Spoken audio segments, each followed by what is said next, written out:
you got? I always have questions. Well, I'm gonna I live go in back and forth questions. with you on this No, description of the- I live in of the questions. district. Sounds like in confusion. I'm so confused.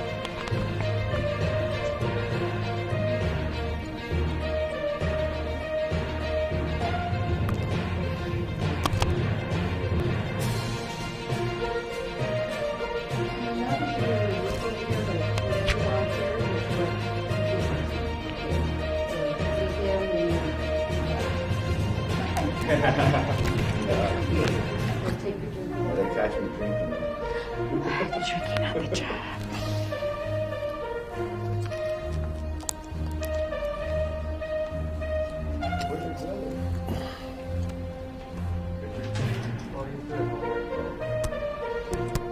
They do go to school.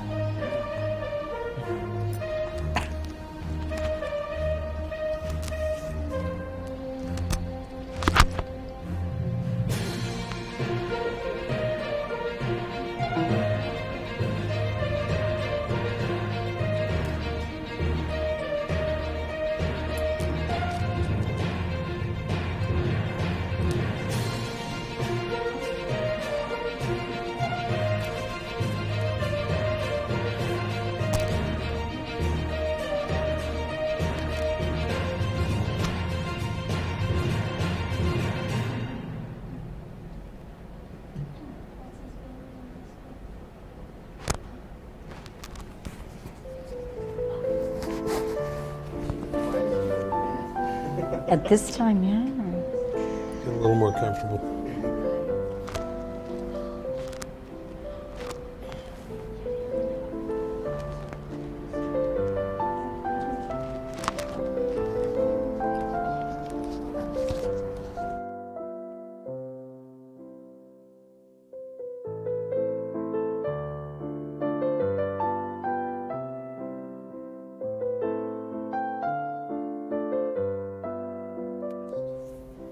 They're on the line.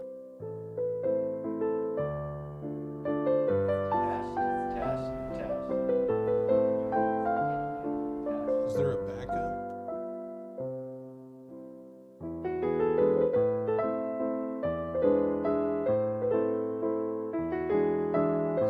Test again. Test.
This program has been made possible by the Citizens for Nonpartisan Civic Engagement, Mesilla Valley Transportation, Southwest Organizing Project, and the Las Cruces Channel Media Network, streaming live on Facebook, Twitter, and YouTube.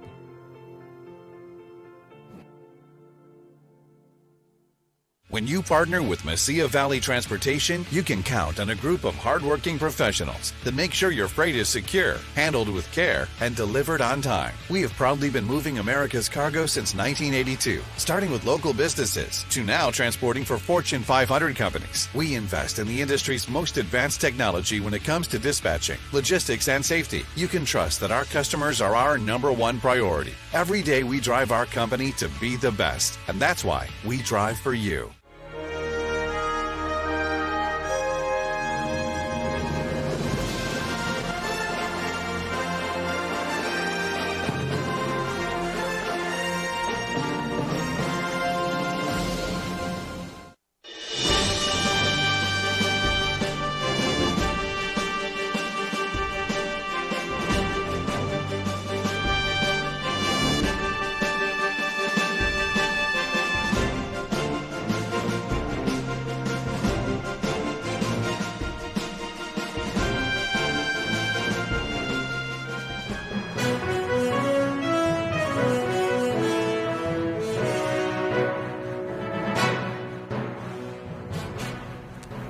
Hello, I'm Arturo Uribe, and welcome to the Citizens for Nonpartisan Civic Engagement 2020 Election Candidates Forum.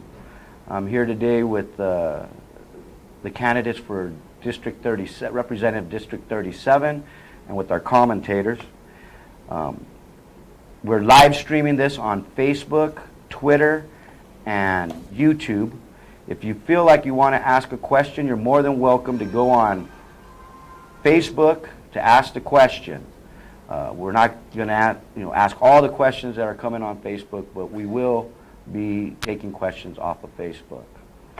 Due to the pandemic, we've had to change things up in how we engage with our candidates. And again, it's been a difficult time for not just the candidates, but for us as the citizens, the voters, here in the community to engage. It's been a challenge for all of us, and doing this live with our candidates and our commentators has allowed us to think out of the box and be more creative in how we do this. And so I really appreciate my commentators and the candidates for showing up. The pandemic has made us socially distant. Candidates can't go door to door. Our communities can't hold their community forums. And so this is one way that we can do that, by streaming it live with the folks out there so that they can ask questions of our candidates. We have partitions between the candidates. You may not be able to see them. We've been socially distanced. We're wearing masks, some of us. And the place has been sanitized. So I'm very happy about what the studio is doing to stay positive about how we engage here in these closed spaces. With that, I'd like to go ahead and introduce our commentators. Shirley? Good evening to the listening audience, to Arturo Uribe, Kelly, my co-commentator here, to Representative Joanne Ferrary and Commissioner Isabella Solis for House District 37. I'm E. Shirley Baca. I am a legislative analyst with the state Senate majority, who are the Democrats. I am a former state representative and PRC commissioner, and I just get as involved as I can in elections, and I'm really of the belief that this will be one of the most prolific and profound elections for us this year. And I'm here because I want the voters to go out and vote. Listen to what your candidates have to say and vote, vote, vote. Kelly. Kelly O'Connell here, Kelly Sean O'Connell. And I'm a local attorney, and also I'm a writer at Canada Free Press, and I was, before that, an academic writer at St. Thomas in Miami, Florida. I had a radio show in town, 1450 AM, Bravo Mike, AM Las Cruces, for almost 7 years. And I was the house piano player at Encanto for about a year, and about 3 years at Rendezvous Restaurant. And we were going to call this the shootout at the COVID Corral. So we're very grateful for the candidates because it is taking a risk to come out in a live forum and to put yourself on the podium for questions, but we really appreciate it, and Arturo, we appreciate you putting this thing together. We'll go ahead and allow our candidates to introduce themselves. Representative. Good evening, and thank you for having us. I'm Representative Joanne Ferrary for House District 37, and when we're in committee, we always introduce ourselves, and then I always mention that I'm from Las Cruces and the east side of Las Cruces mostly, and where we always have such a beautiful view of the Oregon Mountains. Yes. All right. Commissioner. Thank you for having us. I'm going to remove my mask since I will be speaking, and it makes it a lot easier so you can hear me more clear. If you don't mind, I did wear this coming in, so just to make sure that the audience knows that I did wear my mask.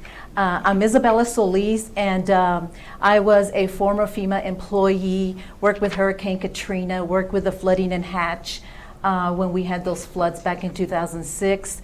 I am honored to be here today. Arturo, thank you for having us, for inviting us. Shirley, it's great to see you. And Kelly, it's been a long time since you were on the radio, and I was on the radio with you when I was running for county commissioner. You haven't changed a bit. Thank you, and I'm excited about what is going to happen, not just in this race, but in all the races. I think that people are encouraged. I think that they're looking for a change, so I'm excited about what we're going to do. So thank you for having us. Okay, thank you. So Shirley and Kelly, doing your research and looking at the demographics with District 37, I got some information here on the registration breakdowns.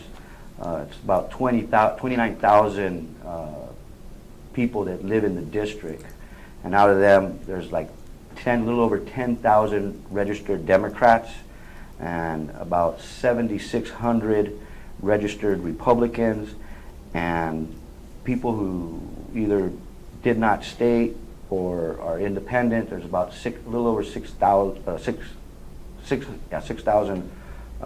registered independents.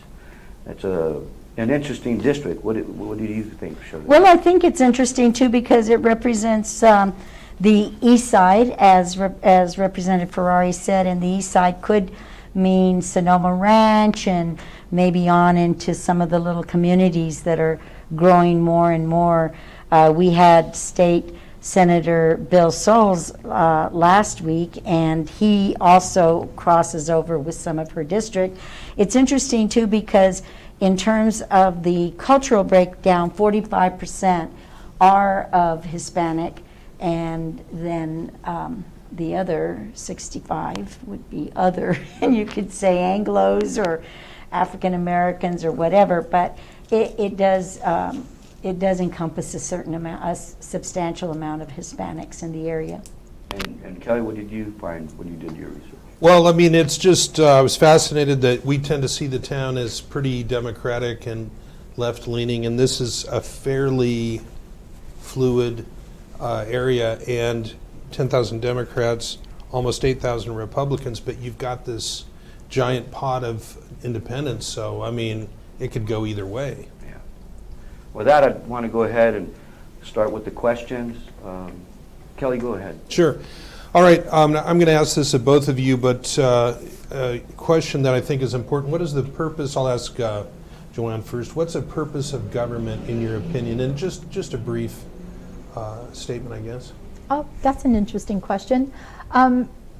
When I lived in Las Cruces during the 80s, we worked on car seat loaner programs and getting people to wear their seat belts. And when I graduated from state, then I went to work for Traffic Safety Bureau, which is part of the Highway Department. And that effect of being able to work with people and at a government agency, providing the prevention that we needed for also DWI prevention, it makes it so that government can make things better for people collectively.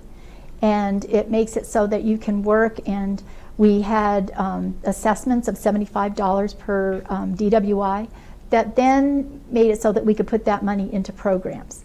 And so that assessment and having the laws that we passed in the early 90s for DWI prevention. We were one of the first states in the nation to qualify for a federal 410 grant. That gave us $1 million to put into programs for the DWI checkpoints, to get training, to get the equipment that the different enforcement agencies needed. So I think for so many things, healthcare, for making the collective assessments, for licensing different businesses, for making sure that our environment is safe. All of these things gives government purpose for making all of us safe. So safety. And Isabel, the question, what is the purpose of government? It seems like, well, you made a switch from Democrat to Republican, so I'm thinking that you've thought about this a little bit. I have really thought about what government is, because I have to go back to the core functions of county government. I always wondered why the county was so extended and filling money into places. I always felt like we should function under the core functions of county government. What does that look like? Make sure our fire is okay, the police is okay, or I should say the sheriff department is okay. Make, the emergency medical, all these places are in place before we begin to extend ourselves out.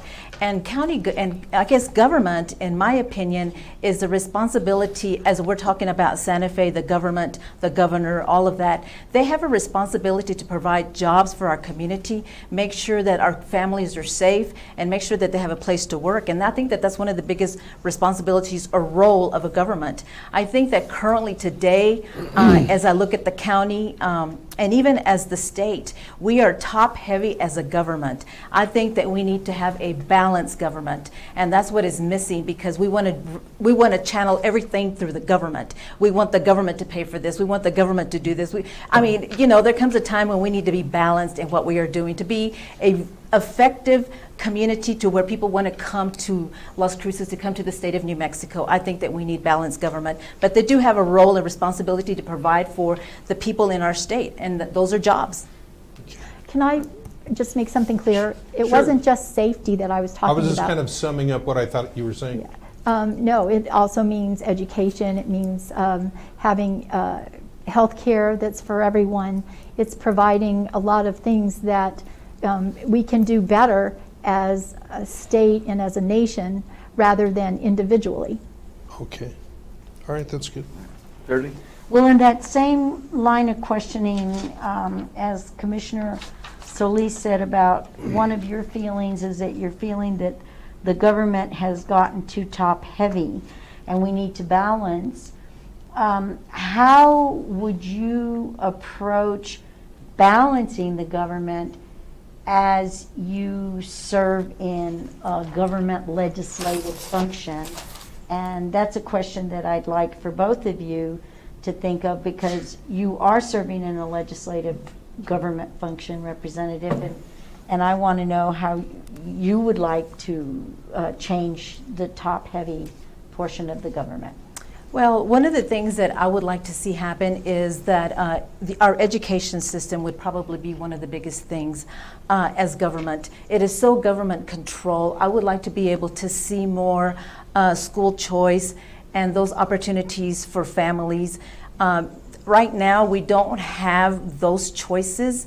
And I think that that's one of the things that I would like to be able to see how we can adjust, make some changes.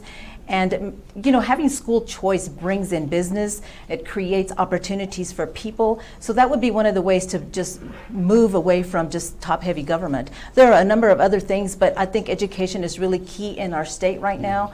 As a matter of fact, with everything that's going on with COVID and the kids at home right now, we are facing some deep challenges. So what is that going to look like for the future? All right, Representative. Thank you. Well, I disagree. We do have choice for schools. There are private schools that are allowed. We just fund public schools because we have to make sure that we educate all children first. And then we do have chartered, public chartered schools that do give some choice to people other than just the mainstream. But, for individuals that might need extra help, like kids who aren't accomplishing what they should in high school or in, certain cultural differences too. So we need to make sure that, first of all, that we supply public school education for everyone. And then we have the choice of people who want to go to a private school. That's their choice. But we have to first and foremost make sure that we provide for everyone in every situation, especially kids with special educations and disabilities. All right, we got a question from the Facebook, and I will go ahead and ask that question. It's coming from Kelly Joe, and she's asking both the candidates, how do you plan to get capital outlay to bring projects and money to the community? And I'll go ahead with Representative. Sure. Our capital outlay process, especially for southern New Mexico and Joanne County, our representatives and senators, we work together with the lists that we get from the city and the county lobbyists who represent those entities. And we look at all of the different projects that need to happen, the infrastructure that needs to be built, the flood control, the parks, the recreation center like on the East Mesa. And we prioritize within our group of legislators how we're going to cover the needs of those different requests. And I think it's worked really well. There's been some discussion about how to prioritize statewide all of the different, so that some rural communities have opportunities for projects that they might not ever have the funding for. Because as legislators, senators get a certain amount. That's more because they have to, it goes a third to the governor, a third to the Senate, and a third to the House. So we get a little bit less because there's more of us in the House. So with that together, we work and we make sure that we can cover the projects that really need to happen. All right. Commissioner? The county has a 5-year plan, the ICIP list that Joanne was talking about, the Infrastructure Capital Improvement Plan. And it is to be able to provide the infrastructure that is needed in the community, the capital outlay. But as we submitted that plan, I know that the governor vetoed so many of the projects that we had on that plan because of the funding, because of there was such a huge amount of spending that took place. So now a lot of the things that we wanted to accomplish or the projects that we wanted to get done were vetoed. So therefore, I don't know how we're going to be able to supply some of these capital outlay projects because we don't know what the budget looks like. Right now, we're looking at a deficit, and so I don't know if we're going to be able to fund anything at this point in time. And then we've had to deal with COVID and funding for COVID and try to protect our citizens, our community. And I understand that. But right now, as the way things look, as going in as a legislator into the House of Representatives, I don't know that I'll have any money to give anybody. So, we know how big the deficit's going to be. A lot of people are interested. Yeah, I think that the last thing I heard was $2 billion. And so that is really huge. So we're going to have to look at the budget before we can decide where we're going to channel and funnel money, to be able to, work on the ICIP list, which Ms. Ferrary mentioned, that is the priority list that we submit to the state, and then we do try to get funding, for those particular projects. I'd just like to clarify, the $2 billion was FY20. So now we're not sure because oil and gas has gone up that we might be able to have some capital outlay, and the only reason those other bills or other capital outlay were vetoed was because we found out after we passed our budget and all the different capital outlay, the devastation that happened with oil and gas. And both of you, I can see clearly that both of you understand the capital outlay, but as a citizen and folks that are advocating for projects in our community, we've had to have them done in phases. Mm-hmm. How effective, do you think that process of depending on capital outlay to complete the project, whether it's a community center or park or roads, how effective is it being done in phases? The phase way of doing things, because it takes so much for getting the process through. You have to you have to acquire the land if you're building like a spaceport or not spaceport, the jetport down in Sunland Park, Santa Teresa area.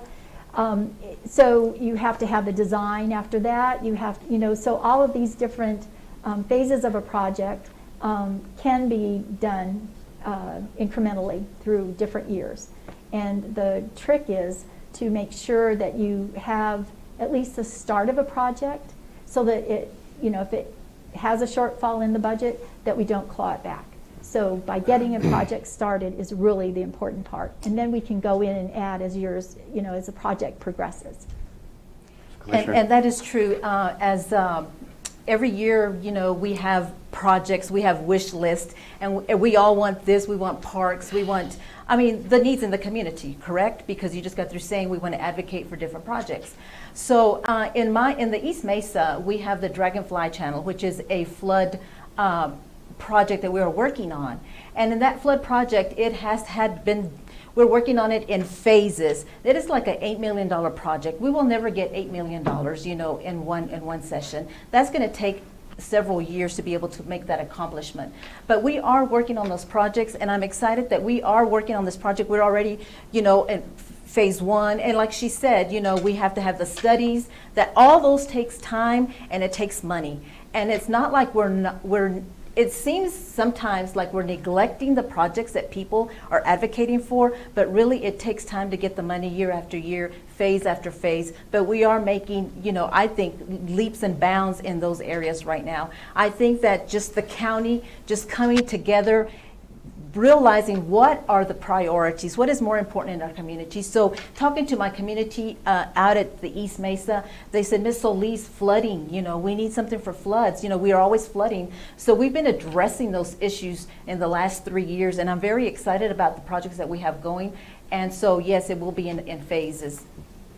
Shirley. I want to switch up the topic a little bit, because both of you have mentioned as a top priority for New Mexico education. There's a little bit of a difference in your opinion. Commissioner Solis wants to see vouchers. We know that public monies have to go to public education and all that. New Mexico is currently under the Martinez and Yazzie lawsuit. So I'd like to know how you would address the lawsuit. Where are we with that? How you would address it, and how would you improve education for children in New Mexico? And Commissioner, anti-donation doesn't really allow us to use taxpayer monies for private functions, so we have to keep things public. But what are some of your ideas for the Martinez-Yazzie lawsuit and for improving education in New Mexico? Representative? I'll start. Okay, you want to start with? The representative. Sure. Oh, and I'd just like to mention that on the Dragonfly, Representative Willie Madrid and I put in funding for that project because we realize how important it is to our east side. But for the Martinez-Yazzie lawsuit, it was to protect high-risk students that were Native American and also Hispanic. So, and it also included children with disabilities. And I am chair of the Disabilities Concerns Interim Committee, and we address and look at how are the students getting the services that they need. And that's why it was so important that we support the continuation of the Yazzie Martinez lawsuit. And what are some of the things that we are doing for that, to answer that? We just were in committee last week and studied about the cultural inroads that they are trying and doing in the schools. It's a little bit more difficult because of COVID, but still the subject and for students to be able to understand their own culture is so important, and even how they learn. And we even have a public charter, a public charter school, Raíces de Saber, Xochitl, and that school teaches half a day in Spanish and half a day in English. And the kids are Spanish and English learners. So they spend half the day in each and learn about the different cultures and the different things. And we find that that's so important. But also Martinez-Yazzie lawsuit, is there to protect the high-risk students and making sure that they get the support and targeted funding for the different programs that will help them through all of these different learning instruments. Right on. All right, Commissioner?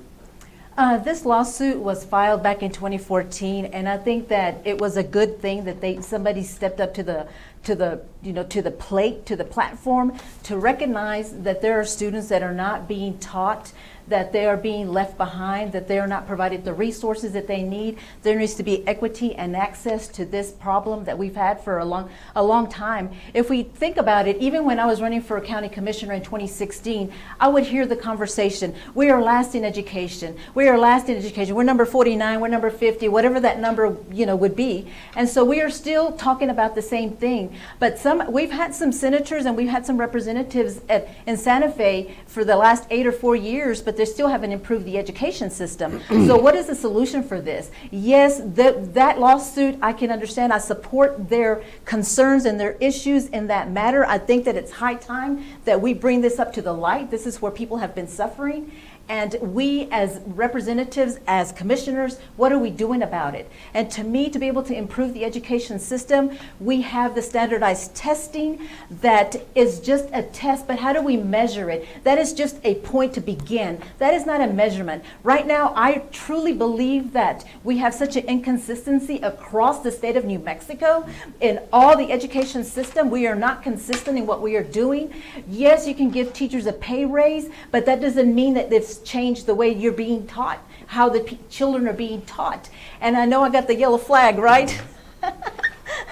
So I just want to be able to finish that. I have an idea or a solution to how we can improve education. I would like to be able to put a committee together with parents, with teachers, with educators, with different people from within the community to see. I want to hear your ideas. I want to hear your thoughts on the education. What is it that is missing? What is it that we can do better? And a lot of times when you have change of administration, everything goes to pot.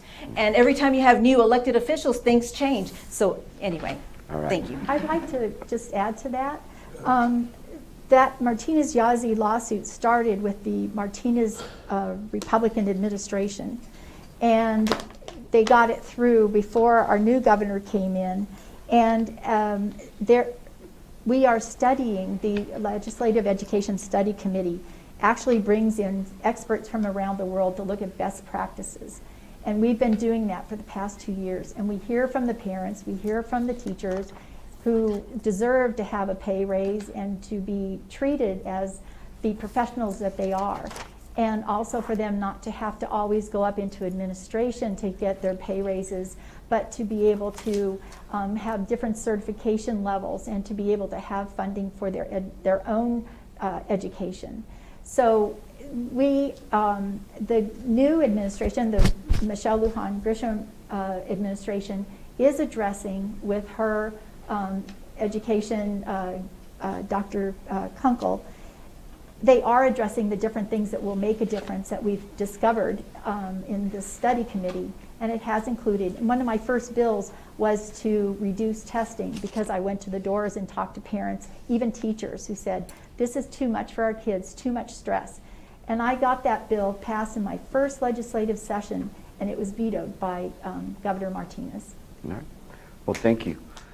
With that, we're going to go to a break. I just want to say thank you very much. We'll come right back with some more questions from folks on Facebook and from our commentators. Thank you.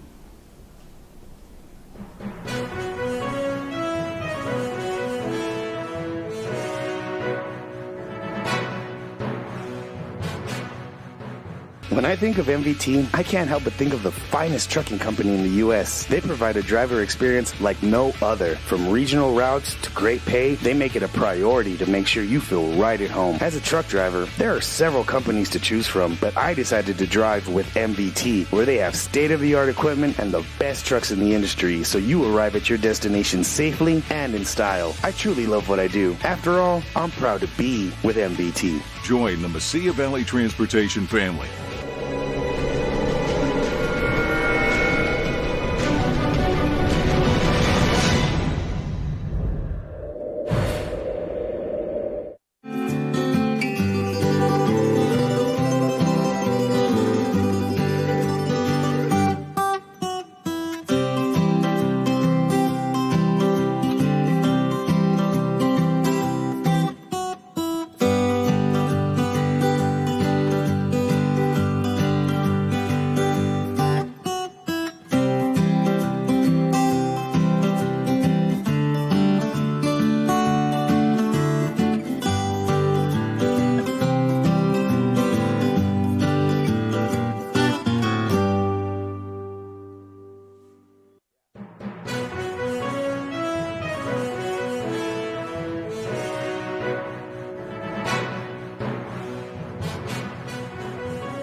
All right, thank you very much to the Citizens for Nonpartisan Civic Engagement. This is our candidate forum. We'll go ahead and, Kelly, why don't you go ahead with the next Okay, well, question. first is a statement is things have changed after COVID. Everything's different, and part of it is the economics of it. We're not going to have the same budget that we used to have. But my question here right now is COVID. Did we do well? Did we overreact? And what could we change going on in the future? I'm going to ask Isabel first. But I was told today by a former judge that he calculated from his knowledge 0.0023% of COVID fatalities in this town. And I don't know if that's true or not, but I was shocked when I heard it. But you must have some strong feelings on this. Isabel. Commissioner. Thank you. Thank you for that question, Kelly. I really appreciate it. I really, honestly, to be truthful with you and the community, is I think that the governor did a really good job when this first came on board, and she did her due diligence, and I have to give her kudos, and I really appreciate what she did. But now we've reached the point where it has gone way too far. The overreach is way overbearing. And, I know that the governor, her priority for the state is to be able to bring forth a bill on abortion. To me, my priority is to get our kids back to school, open our economy, get people back to working so that they can feed their families. And yes, COVID is real, but I think that we just need to just open the economy, get back to work, get our children back into school. There is a lot to talk about our children not being in school. It is very detrimental. We are losing a complete generation of children that are going to be uneducated, and it is time that we open the schools. I know that people are fearful. I totally understand that, but you know what? We cannot lead by fear. If we're going to be leaders, we cannot lead by fear. We need to open up responsibly to be able to get our economy going, and that's my priority. That's good. Representative. Thank you. Yes, the governor did get a handle because she has health care experience, and as a former congresswoman, and also as being Secretary of Long-Term and Aging. And she has to keep going the way we are because people are not adhering to wearing their masks. They are still getting into groups of more than 10. They aren't abiding by the things that have kept us safer. And we don't have that national leadership at the presidential level. And so our governor has had to do a lot on her own and fight for the protective PPE. She's had to fight for the testing. She's gotten testing for our state down to a really good art, and making it so that we can find the contact tracing also. So opening up the schools prematurely, especially like in Las Cruces where we still have a high rate. If we have one death, it's too many. We need to protect, and the kids are able to, from school, to take it to home, or even from home to school. Can I ask you a question? You said one death is too many, but aren't we all always balancing different, dangers in a society, and we have to make compromises? This is not something you can compromise. It's a pandemic. It's not just the flu or a cold. This is something that is airborne and very serious, and we need to treat it that way. We can't have people going into restaurants and bars without the protection of being outdoors where you're not recirculating the air and making it so more people are getting exposed. This is why, because we haven't abided by that as well as we should have in Doña Ana County and some other areas of the state that see it growing again, because we need to make sure that people abide by those rules and stay safe so that we don't have it continuing. Because we're limited on our time. But that's my time. I'm not done. You don't have an unlimited amount of time. We're all sharing at the same time. He just gave me the yellow flag. Yeah. Go ahead. Okay. So we need to make sure that so that we can open our schools safely and so that we can go back and open our businesses, that we make sure that people are adhering to wearing their masks and not going into groups and rallies and things like that. Okay. Kelly, did you want to follow up? Well, I did have a follow-up, but I'm going to throw it over to just to balance the time to Isabel. But I've read where 94% of the deaths on this 200,000 that died were comorbid, meaning that they had more than one disease.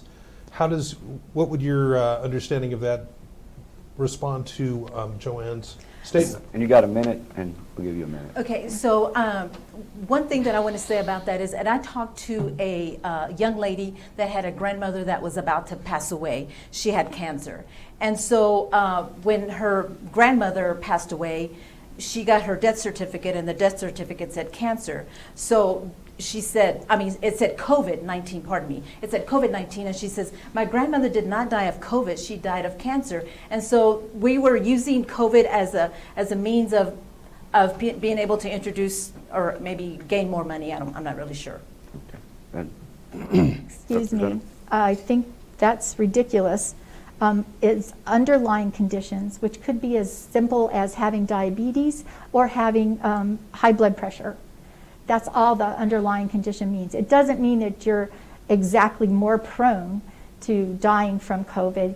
It's a very deadly disease. Even healthy people are getting it and then having to suffer long-term lung and heart problems. Yep. All right. I got a question here from Facebook. This gentleman, John Kudinak, is asking both the candidates, what will you do to support health councils in rural communities in New Mexico? And Commissioner. Healthcare is something that we have talked about over and over and over, and it still seems like we never can find a solution to healthcare.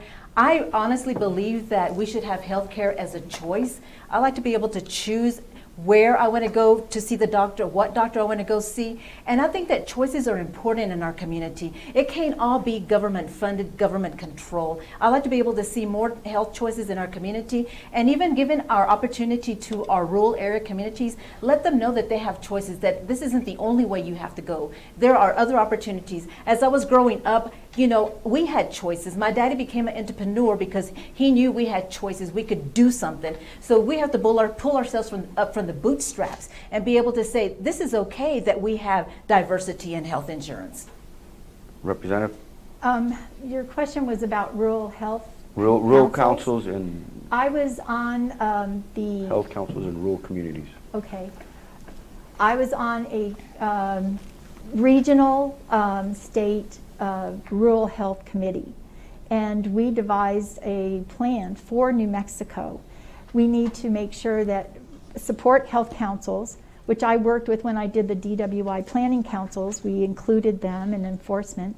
But we need to help rural communities be able to use telehealth, where they don't have to travel for hundreds of miles to go see their doctor. They can talk to them, you know, over the phone, you know, after maybe they've discovered, you know, a certain problem. And then make it so that the follow-up's not so difficult. We need to have affordable drugs so that people can get, you know, the treatments they need. And with the rural communities, in order to attract healthcare providers to those communities, we need to give better incentives, such as, you know, taking part of their education and giving them credit for that, or giving them sign-on bonuses, and making sure that that the healthcare provider's spouse and family are going to be well cared for and excited about going to that area too. But the health councils are great because then they can address different problems, such as like we did for DWI, but also behavioral health, and also to making sure that they can coordinate with you know, the other universities or hospitals and make sure that, you know, all of their needs are being met. Okay. Shirley, go ahead and ask a question. Okay, thank you. Commissioner, I've heard you say at least 2 times you like to use the word choice, and you said your dad always said choice and we need to have choices. You want choices in healthcare councils, you want choices in educational institutions or locations.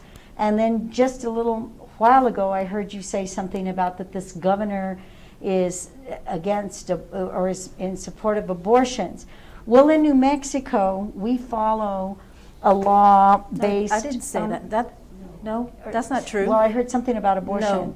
You Okay, didn't. well then let's talk about I think choice. somebody was joking and they say, are we going to talk about it? Because of what's going on in the Supreme Court. Okay, Yeah. well, let's do that then, because what's going on in the Supreme Court, Roe v. Wade has in fact protected a woman's right to choose. Now, particular political parties like to say there's a right to life, but it's really a right for a woman to choose whether that life will come to fruition or not.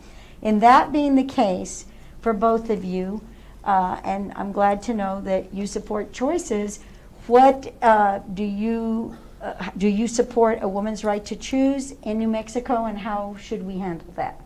Okay, so you're now talking about abortion. I do not agree that we should kill babies at 9 months. That's not something I agree. I know that my opponent supported a bill on not to euthanize animals. So, I mean, if we cannot, and if we are saying we do not want to kill Fluffy the kitten, but we want to kill babies at 9 months, I totally disagree with that. People in our community are not in agreement in killing babies at 9 months. I think what we need to do is we need to educate those young ladies. I think that we need to start talking about fatherhood and those men that are responsible for getting those little girls pregnant, or women, or whatever that may be. And we need to not use abortion as a birth control method. And then the third thing is, have we considered or thought about maybe adoption may be an option? You know, educating and adopting, maybe those are some of the things that we should look at. Adoption is important to so many people that don't have children. And you know, for our community, our governor and Ms. Ferrary to have their priority, as we're going to talk about how we can introduce the bill to abort babies, that should not be a priority. We should be talking about opening our economy. We should be talking about the unemployment rate at 12% and all those unemployment claims that we are funneling. What are we going to do? That's what we should be focused on. Representative? As a representative for almost 4 years, we do have to address all kinds of different issues. I worked on over 130 bills and gotten quite a few of them passed, either as a direct sponsor or a supporter. But it just really makes me upset and sad that there's so much misinformation about the abortion bill that HB 51 that we've been trying to pass. All of the different issues surrounding this have been blown way out of context. Can you get to the differences that you hear, the disinformation specifically? Just everything that the commissioner said. Those are all the things that are misinformation. All we were trying to do was to make it so that we don't criminalize healthcare providers and women. Abortions have been going on for a long time. We just need to keep them safe and legal and without government interference. 78% of people, including people who live in rural areas, despite their own beliefs, believe that a woman should be able to make a decision over her own body with her doctor and to make sure that it is safe and legal. And that's all our state was doing. And as far as the bill that I worked on, it was for a pet label food bill to have spay and neuter funding for our different clinics around the state. Do you mind if she answers? Yeah. Of course not. County Commissioner, 30 seconds. Okay, I just want to say that 60 million babies have been aborted in the United States. And I think that we have literally killed a whole generation of babies. Maybe a baby that could have been the president, maybe a baby that could be sitting in your chair right there, Arturo, maybe a baby that could be sitting in your chair, Shirley. We are killing babies at 9 months. And I think that I completely disagree with her ideologies. I have that right with that opinion. And we cannot kill babies at 9 months. A lot of people say, okay, I can get it at the first trimester, but at the third trimester, this is really, we're murdering. I think that this was a bill, as Representative Ferrari said, it was to take off an old statute of 50 years ago that would penalize women and their health care providers should they have an abortion. I do not think that it talked about first, second, third trimester.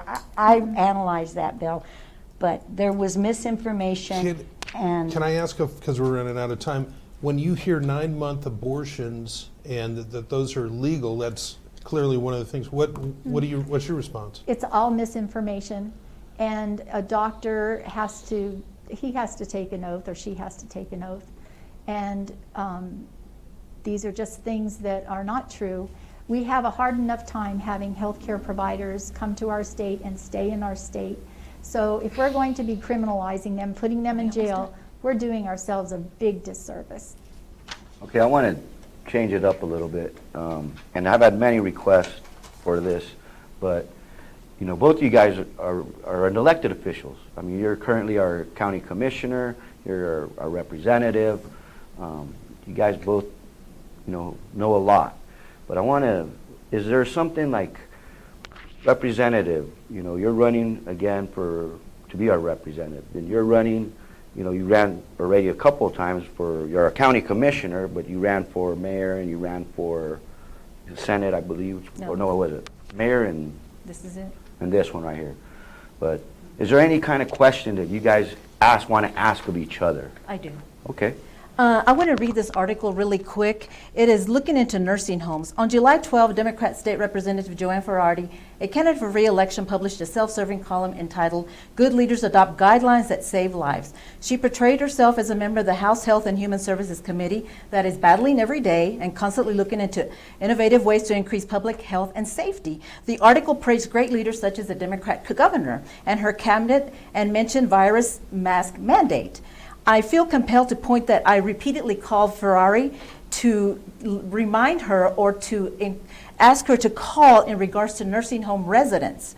On July 23rd, 80% of the government certified nursing home beds in Las Cruces were in homes rated below or much below average. Conditions in 3 of the 6 homes were serious enough to warrant $208,000 in federal fines in 2018 and 2019. As of March 25th, the most recent annual health inspection at the 4, 1, and 2-star facilities in Las Cruces resulted in 78 citations, or an average of 19.5 per facility. The average number for all government certified nursing homes in New Mexico is 11.1. Well, what's the question? So I want to say, if question? she is on the health and committee, what has she done about the nursing homes? And I also want to know Well, wait. who signed that letter. Let her answer.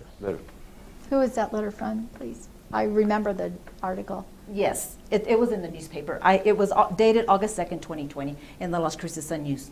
So By whom? the question is, though, what is the question? What do you plan to do about nursing homes? Since you are on the health committee, what kind of things, the House and Health, you said that you were on the House and Health Human Services Committee. So what are your plans about what you plan to do for nursing homes and all these Violations. violations that have happened in our community? I think that we need to address the most vulnerable population, which is our elderly. So what are your plans Sure. to take care of that? Well, I don't think it's something to get so upset about because they are having the violations, they are monitoring, and that's what's so good about making sure that, like my own mother-in-law, she was in a nursing healthcare center here, and we didn't think she was getting her pills appropriately, so we reported it to the Agency on Long-Term and Aging, and they looked into it, and they said no, that they just had been ordered too many times, but she really was receiving her pills. When we got information, I am vice chair of the House Health and Human Services Committee, and when we meet in the interim as a legislative group, both Senate and House, we have committee hearings where we listen to different aspects of health in our communities, and we have heard from some of the healthcare providers for retirees and nursing homes. With that said, we do have an agency that is proactive. We need to give them more funding so that they can have more people monitoring. It's another thing where it's called big government, but it's where we need government to be able to go in and check on these things. We also got a request from people with disabilities during COVID who needed to have special advocates with them, not visitors, but people who could advocate for them going into the hospital. And so we talked to Dr. Scrace, we sent him a letter, and we made sure that that was addressed and changed. So there are things that we listen to what the problem is from our constituents, and we do something about it. It doesn't always take legislation. And I'm going to go ahead and allow you to ask if is there a question you would like to ask of Commissioner. Sure. Commissioner, how many direct not bills, but resolutions or ordinances have you been able to pass? Well, I wouldn't go by the number, but I would say that I was very instrumental in spearheading a $10.2 million road initiative for our county. We are now on phase 2. I am excited about that. I was able to implement Student of the Month in education to be able to get that going in within our community and our county, because education is important to me. I was able to work on the Crisis Triage Center, something that was dormant for so long, and we are now we are working actually on hiring an executive director for the Crisis Triage Center to be able to address the mental health issues within our community. So I've done a lot, Representative. All right. Okay. Thank you very much. It's been a pleasure listening to you. You both, are holding elected positions right now, and I think it's important that we do have this opportunity to ask of you these questions. So I thank you both for showing up, coming out here with us, with Shirley, with Kelly, and I wish you both good luck on your campaigns. Thank you. I'm going to go ahead and allow you to just close it up, just 30 seconds each. Sure. Representative? I'm running for office again for my 3rd term because I care about the people of our district and our county and our state. And I think it's important that we listen. And I've been getting lots of calls from people that have different needs, and how do we problem solve? How do we connect the dots and support what needs to be changed legislatively, or even with studies that will help progress a certain idea, such as supported decision making, because we've had guardianship problems. So I've passed the Tobacco Products Act so that young people aren't going to be vaping and getting products, and also will license people. I've worked on so many things that I feel are really making a difference, and there's a lot more to do, and I want to be there to get those through. All right, thank you. Commissioner? My name is Isabella Solis, and I'm running for House Representative in District 37, and I look forward to working for the people. Yes, I did change parties from Democrat to Republican, but my values and traditions did not change. They are still the same. I am still the same person. I am still going out in the community, listening to the people and their concerns and their needs, and I am driven by their needs and their concerns, because we can't not go to Santa Fe with our own personal agenda, to be able to, our priority is abortion. Our priority should be the people in the community, and I'm just thankful to be able to have this opportunity to be the voice in Santa Fe for District 37, the district I represent. Thank you. Thank you. And with that, we're going to go ahead and wrap it up and have a conversation here with our commentators. So, Kelly, Shirley, I mean, what did you take away? I'm grateful that they came in, and I enjoyed hearing their ideas and the difference between the two opinions. I thought was illuminating. Yeah. Shirley? I think it's, there's always a difference in how candidates present themselves when you have an incumbent who has a proven track record or a track record of what they want to do and what they see as priorities, and then a challenger who wants to get in there and try to make some changes. As I said last time, I also think that the incumbent has the advantage because they know the process. They know how to get bills written and bills through, and they know how to work together. This is not a 5-member commission where a person only has to talk to 4 others and hopefully they'll change them. You're working with a body of 112 people, and you're in a House of 62 and a Senate of 40. And everybody comes with their ideas and their agendas and their thoughts of how they're going to make their community better.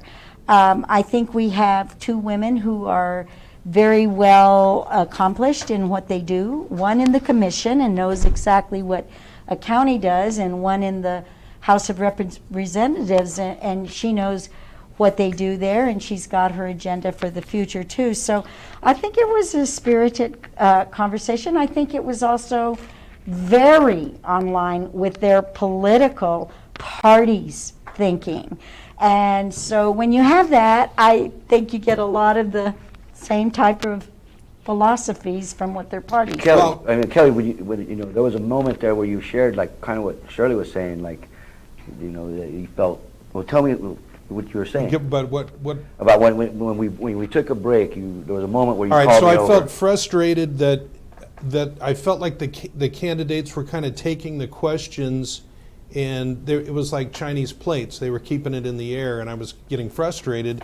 And then to go and to make a statement about your statement and then clarify your statement, I felt like that was a little bit of wasted time.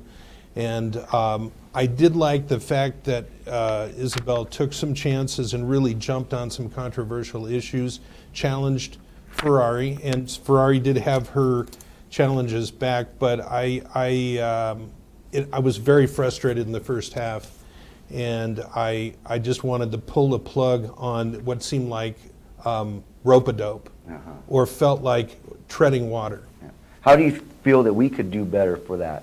I think we need to limit questions more concisely, and then follow-up questions, which are the death of this kind of a forum, I think. Okay. Yeah.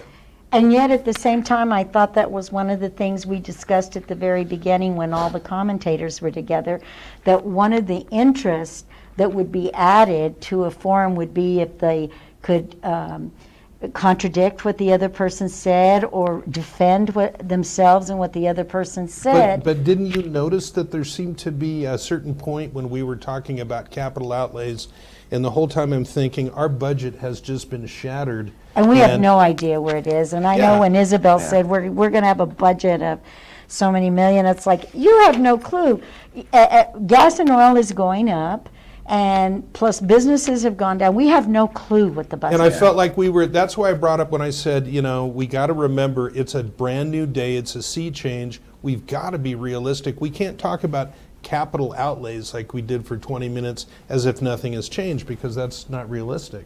Yeah. Well, I did think that Representative Ferrari did say capital outlay is done in phases, and this is one of the things that I spent an enormous amount of time in the Senate on. And so, like, if you're going to be in phase 2 or phase 3 of a wastewater system or of some road development, whatever it is that they're going to do, you have to look at that, and they get the next priority. Right, but people are dying to know how things are changing, how it's going to affect them, and what does the new world look like? Well, the questions were coming from Facebook. That capital outlay, there was a couple. Oh, I understand, but I mean, I think that's great. There was so much more to talk about. Yeah, there is, and it's so hard to do it in just an hour. I really thank you guys. I thought it was a very spirited debate. I thought there was a lot of energy. I think that's going to be a great race. I think the questions, I think we need to work on us as commentators, us as the folks asking the question, to get straight to the question so that they can answer. And I do feel like if we can hold ourselves accountable, we can hold the candidates themselves accountable to answering the question. That's a good point. And I'm glad that you did get, Arturo, that you got a lot of questions from the audience. And this is the audience forum.